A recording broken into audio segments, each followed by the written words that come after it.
Welcome dear audience, students and scholars. Here I am Dr. Amjad Ali. In this video we will learn principles of economics. Dear scholar, in this video we will focus on 10 main principles of economics which are given in different textbooks related to the microeconomics and macroeconomics. Introduction. The word economics. The word economics comes from the Greek word economics, which means one who manages a household. At first this origin might seem funny or odd, but in fact household and economies have much in common. Household versus economy as a whole. Household faces many decisions. It must decide which household members do which task and what each member receive in return. Who cooks dinner, who does the laundry, and who gets the extra dessert at a dinner, who gets a drive the car. In short, a household must allocate its scarce resources among its various members, taking into account each member's ability, effort, and desire. So, like household, society as a whole also make many decisions. It must find some people to grow food, other people to make clothing, and still other to design computer software. Once a society has allocated people to various jobs, it must also allocate the goods and services they produce. It must decide who will eat pizza and who will eat potatoes. It must decide who will drive a Mercedes and who will take the bus for his or her traveling.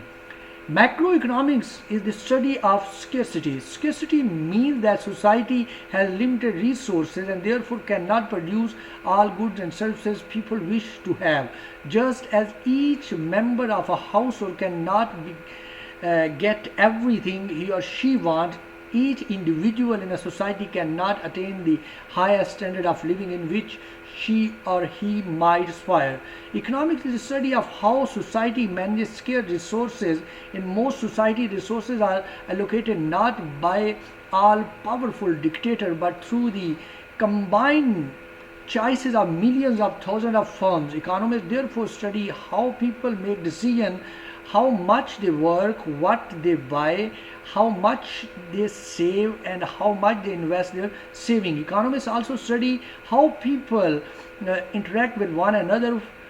For example, economists examine how the multitude of buyers and sellers of a good together determine the price at which goods is sold and how the quantity that is sold. Finally, economists analyze the forces and trends that affect the economy as a whole, including the growth in average income, the fraction of the population that cannot find work, and the rate at which prices are rising. The study of economics has many facts, and these all facts are interrelated one another. So there are 10 main principles we are going to discuss for understanding the detail of economics as a whole. The first principle, the people face trade-off. Second principle, the cost of something is what you gave up to get it. Third principle, rational people think at a margin. The fourth principle, people respond to incentives. And the fifth principle, trade can make everyone better off. Sixth principle, markets are usually a good way to organize economic activity. Seventh principle, governments can sometimes improve market outcomes. Eighth principle, a country's standard of living depends on its ability to produce goods and services. Ninth principle, prices rise when the government prints too much money. And the last but not least, the 10th principle, society faces a short-run trade-off between inflation and unemployment. Let's discuss the detail of these principles. The first principle, people face trade-off. Okay, there is an old saying that there is no such thing as a free lunch. So ignoring the grammatical mistake here, to get something that we like, we usually to give up something else that we also like. So making decision require trade-off one goal against another. So consider a student who want to allocate his or her valuable time for his study, and if she spend all of her time in studying economics, spend all of her time in studying psychology, or divide her time between these two fields. Every hour she study one subject, she gave 1 hour, gave up 1 hour to the other subject studying. Okay, like that, if she is or he is studying psychology or economics, he is actually sacrifice his traveling time, his bike riding time, watching TV time, or some other relevant jobs time. So like that, parents also decide how spent their family income. They can buy food, clothing, or family vacation, or they can save some of the family income for retirement or children college education. When choose to spend an extra dollar on one of these goods, they have no they actually have a less dollar to spend on some other goods. When people are grounded into groups, they face different kinds of trade-off. One classical example is here that guns and border. While talking, if the society wants to spend most of his money on to protect his shores and borders from the foreign aggression, society or economy has less budget for his consumer good to raise the standard of living. So high level of income. So while talking about the high level of income and environment, we also face the trade-off.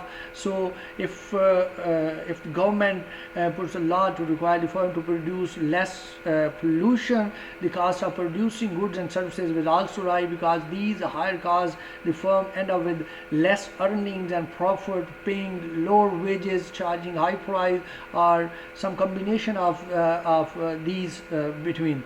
So another example for the trade-off society between the efficiency and equality. So trade-off society face in between the efficiency and equality. So efficiency means that society is getting the maximum benefit from its scarce resources, and equality means that those benefits are distributed uniformly among society's members. So in other words, efficiency refers to the size of economic pie, and equality refers to how the pie is divided into individual slices. When government policies are designed, these two goals often conflicted to one another. Consider, for example, policies aim to equally income distribution and economic well-being. Some of these policies, such as the welfare system or unemployment allowance, try to help the members of society who are most in need. Others, such as individual income tax, ask the financially successful to contribute more than others to support the government. So they are achieve greater equality. These policies reduces the efficiency. When the government redistribute income from the rich to the poor, it reduces the reward for working hard. As a result, people work less and produce fewer goods and services. In other words, when government tries to cut the economic pie into more equal slice, the pie gets smaller. So recognizing that the people face trade-off does not by itself we can say that what decision the people have to make in reward of getting some job. So study of economics therefore start by acknowledging life's trade-off. Okay, while talking about the second principle, the cost of something, what you give up to get it. Okay, because people are facing trade-off, making decision required comparing the cost and benefit of alternative course of action. In many cases, however, the cost of an action is not as obvious as it might first appear. Consider the decision to go to college. The main benefits are intellectual enrichment and lifetime better job opportunity. But what are the costs for going to college? You might be tempted to get to add up the money you spend on tuition and books, rooms, and board. Yet this is not the actual true costs you are giving to your college. There are two problems with the calculation of this cost. First, it includes something that are not really cost of going to college. Even if you quit college, you need a place to sleep and food to eat. So rooms and boards are cost of going to college only to extent they are more expensive at college than else you can say elsewhere. Uh, Second, this calculation ignores the largest cost of going to college, your life. When you spend a year listening to lecture, reading books, and writing paper, you cannot spend that time working a job. So for most students, the learning that they give up to attend college are you can say that the single largest cost of their education. So while talking about the cost in economics, that the opportunity cost of an item is what you gave up to get that item. When making any decision makers should be aware of the opportunity cost that accompany each possible action. In fact, they usually dare college athletes who can earn millions if they drop out of school and plays professional sports, are well aware that their opportunity cost of attending college is very high. It is not surprising that they often decide that the benefit of a college education is not worth the cost. So while talking about economics, we refer to the opportunity cost. Third principle, rational people think at the margin. So economists normally assume that people are rational. Rational people systematically and purposefully do the best they can to achieve their objective given the available opportunity. As you study economics, you will encounter firms that decide how many workers to hire and how much of their product to manufacture and sell to maximum profit. You will also encounter individuals who decide how much time to spend working and what goods and services to buy, with the resulting income to achieve the highest possible level of satisfaction. So economists use the term marginal change to describe a small incremental adjustment to an existing plan of action. Keep in mind that the margin means edge. So marginal change or adjustment should be around the edge of what you are doing. So rational people often make decisions by comparing their marginal benefits and marginal costs. So marginal decision making can help explain some otherwise puzzling economic phenomenon. Here is the classical question here: what is the we see that why is the water is so cheap while diamonds are so expensive? Humans need water to survive while diamonds are unnecessary, yet people are willing to pay much more for a diamond than for a cup of water. The reason is that people is willing to pay for a good is based on the marginal benefit that an extra unit of good would yield. The marginal benefits in turn depends on how many units of a person already has. Water is an essential, but marginal benefit of an extra cup is small because water is a plentiful. By contrast, no one needs diamond to survive, but because diamonds are so rare, people consider the marginal benefit of an extra diamond to be large. So a rational decision maker takes an action if and only if the marginal benefit of the action exceeds the marginal cost. So this principle explains why people use their cell phone as so much as they do. Why airlines are willing to sell tickets below average cost, and why people are willing to pay more for a diamond than for water. It can take some time to get used to logic for the marginal thinking, but the study of economics will give you an ample opportunity to practice, to think about the marginal benefit of that particular product. Fourth principle, people respond to the incentive. An incentive is something, it's maybe punishment or reward that induce a person to act, because rational people make decision by comparing the cost and benefit. They respond to incentives.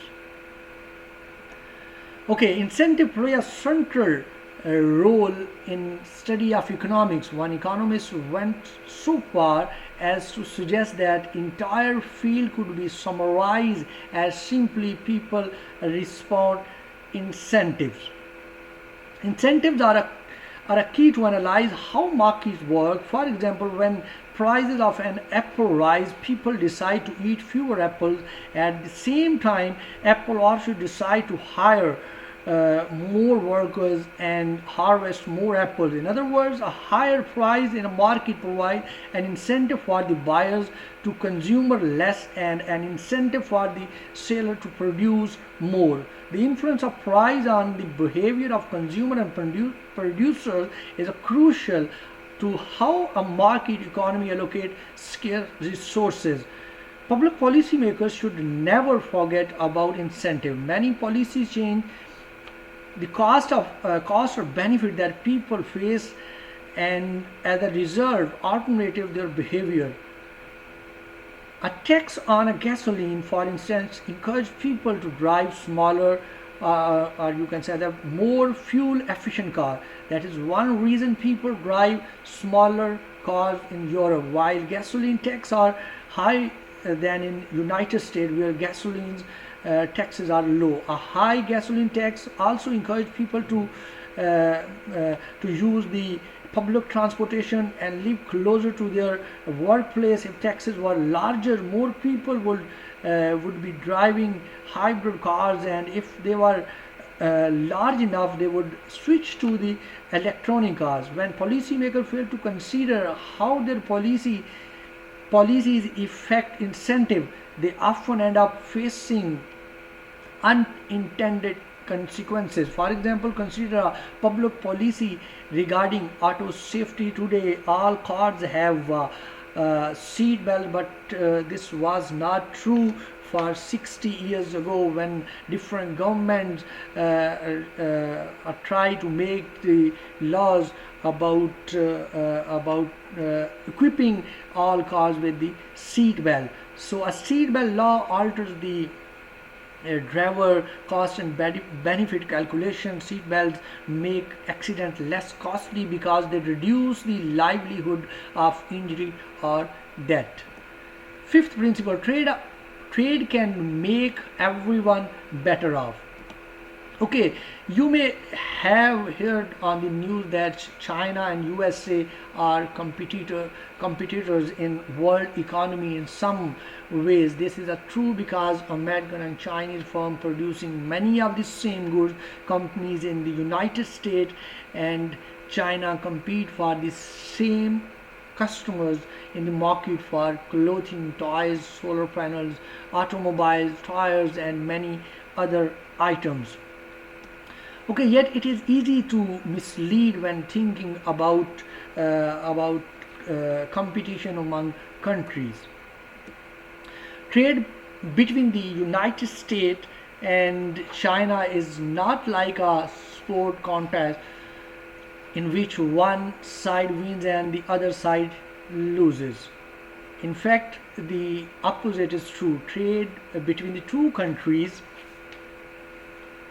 can make each country better off. Consider how trade affects your family. When a member of your family looks for a job, he competes against member of other family who are looking for a same job. Families also compete against one another when they go for a shopping because each family wants to buy the best goods at the lowest price. In sense, each family in an economy competes with all other family.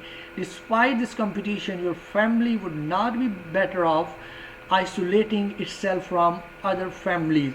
If it did, your family would need to grow its own food, make its own clothes, and build its own house. Clearly, your family gains much from its ability to trade with others.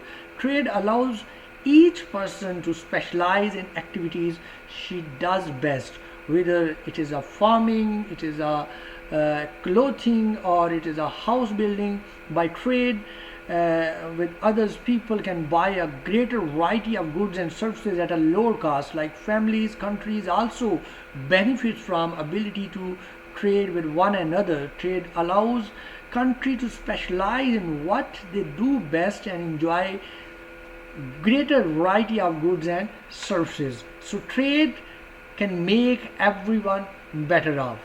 Sixth principle, markets are usually a good way to organize economic activities. Okay, the collapse of communism in the Soviet Union and Eastern Europe in the late 80s and early 90s was one of the last century's most transformative event. Communist countries operate on a promise that the government officials are in the best position to allocate the economy's scarce resources. These central planners decide that goods and services are produced, how much was produced, and who produce and consume these goods and services. The theory behind centrally planning is that only the government could organize economic activities in a way that promoted the governments can promote economic well-being for country as a whole. You can say that equally distribution of income. While in a market economy, the decision of a central planners are replaced by decision of millions of firms and households.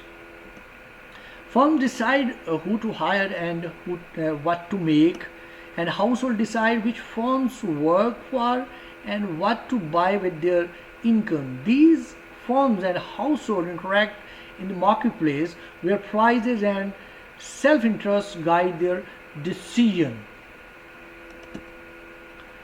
Okay, at first we see that the success of a market economy is puzzling. In market economy, no one is looking out for their economic well-being of the society as a whole. Free market contain many buyers and sellers of numerous goods and services, and all of them are interested mainly in their own well-being.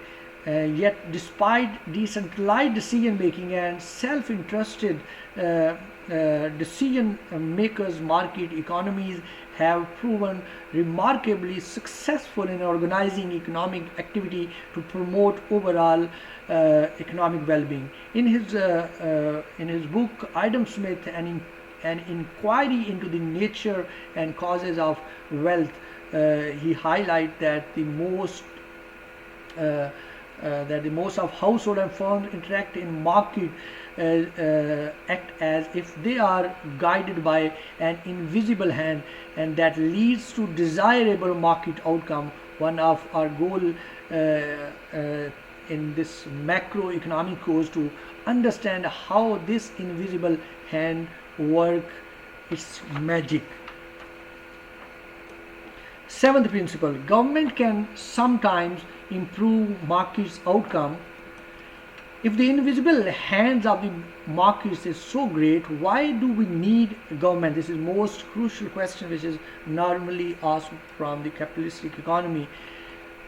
Okay, one purpose of study economics is to refine your view about the proper role and scope of the government policy. We need government as if invisible hand can work its magic only if the government enforce the rules and maintain the institution that are key to market economy. So property right is one of the main thing. A farmer, like we have the example here, a farmer would not grow food if a farmer expect that his crop to be stolen, or a restaurant would not serve meal unless it is assured that the customer will pay before they leave, and the film company would not produce movies if too many potential customers avoid paying by making illegal copies. So it is the government who provide satisfaction to the producer and consumer at the same time, that they will get their return at the same time. So property government ensure that all individual can get their property right. Okay, change the allocation of resources that people would choose on their own to promote efficiency or to promote equality. So keep in mind that most policies aim either to enlarge the economic pie or to change how the pie is divided. The invisible hand usually leads markets to allocate resources to maximize the size of economic pie. This is not always the case. Economists use the term market failure to refer to a situation in which the market on its own fails to produce an efficient allocation of resources. One possible cause of market failure is an externalities, which is the impact of one person's action on the well-being of of the other person. The classical example of an externality is the pollution, when production of a goods pollutes the air and creates health problem for the whole population who live near the factory area. The market left its own device may fail to take this cost into account. So we can say that the government can improve on market outcome does not mean that it always will. Public policy is made not by angles, but by a political process that is far from perfect. Sometimes policies are designed simply to reward the politically powerful purpose. Sometimes they are made by well-intentioned leaders who are not fully informed. You will also become a better judge of when a government policy is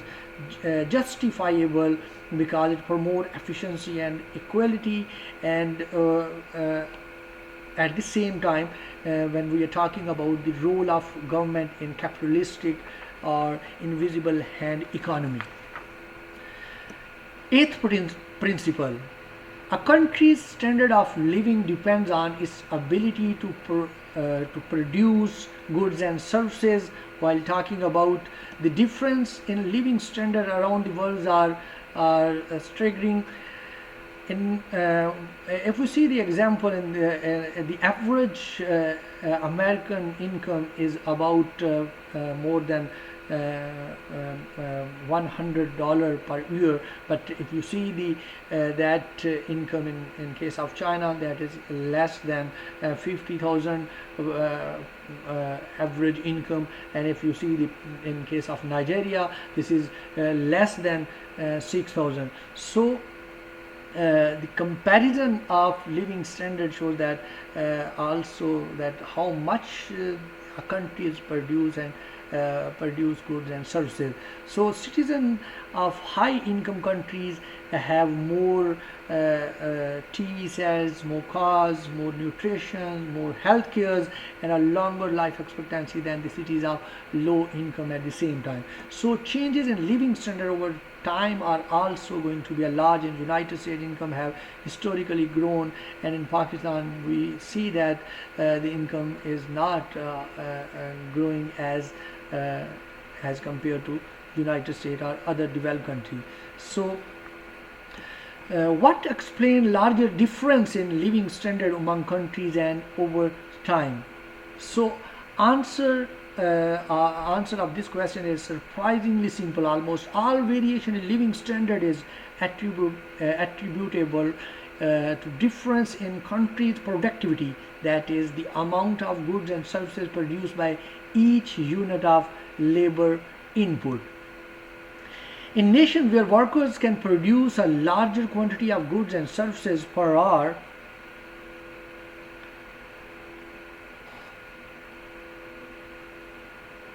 most people enjoy a high standard of living. In nations where workers are less productive, most people enjoy a more measured existence. Okay, similarly, the growth rate of a nation's productivity determines the growth rate of its average income.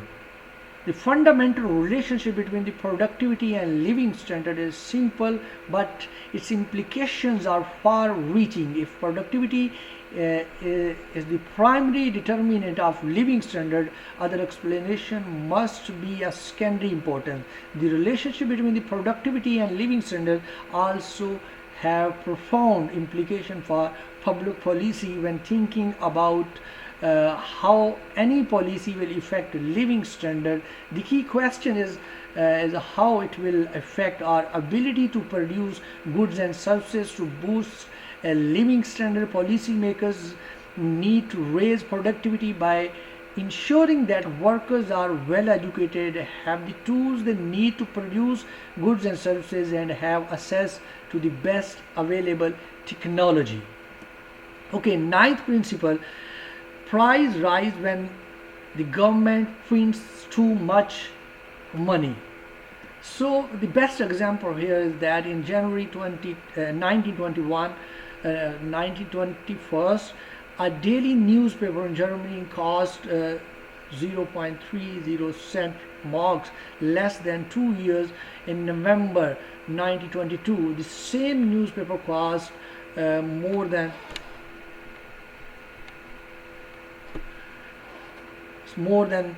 7 crore marks. All other prices in the economy rose by a similar amount. This episode is one of the history's most spectacular example of inflation and increase in the overall level of price in the economy. Okay, what causes inflation? The most important question here. In almost all cases of large or persistent inflation, the culprit is growth in the quantity of money. When a government creates large quantity of money, the nation's quantity of nation's money, the value of money falls. In Germany, in the case we are discussing here, in the early 1920s, when prices were on average tripling every month, the quantity of money was also tripling every month, although less dramatic the economic history of the developed country like United States or UK. Okay, the last principle, 10th principle: the society faces a short-run trade-off between inflation and unemployment. A higher level of price is, in the long run, primary effect of increasing the quantity of money. The short-run story is more complex and controversial.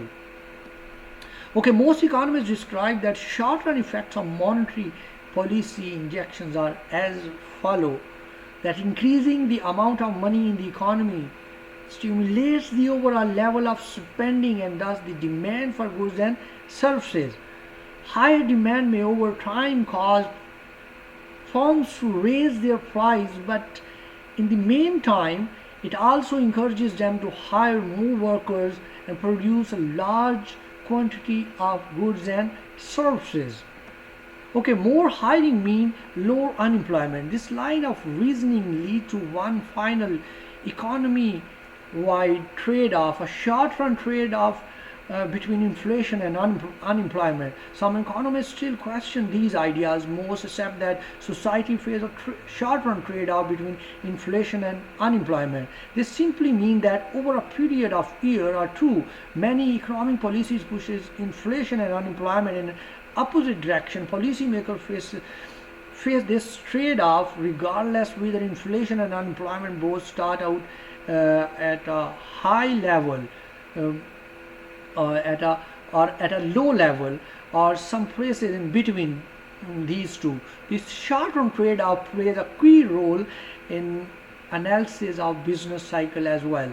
The irregular and largely unpredictable fluctuation in economic activity as measured by production of goods and services, or the number of people to be employed. Policymakers can apply the short-run trade-off between inflation and unemployment using various instruments by changing the amount that the government spends, the amount of taxes and the amount of money it prints. When we're talking about the policymaker point of view, it also influences the overall demand for goods and services. Change in demand in turn influence the combination of inflation and unemployment that economy experiences in the short run, because these instruments of economic policies are potentially so powerful.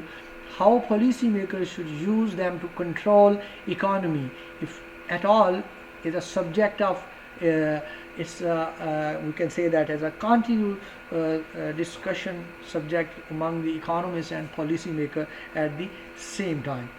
So here is the summary which we have gone through in this video, that the fundamental reason about individual decision making are that people face trade-off among alternative goals, that the cost of any action is measured in terms of foregone opportunity, that rational people make decision by comparing marginal cost and marginal benefit and that people change their behavior in response to incentive they face.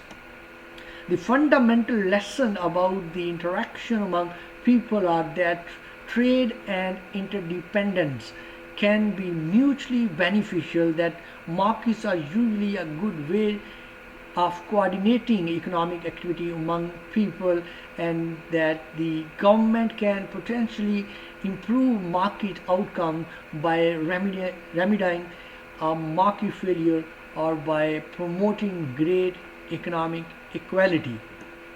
The fundamental lesson about the economy as a whole are the productivity is the ultimate source of living standard, that growth is the quantity of money, is the ultimate source of inflation, and that society faces a short-run trade-off between inflation and unemployment. So this is all about the 10 principles of economics. So see you with another video. Ciao.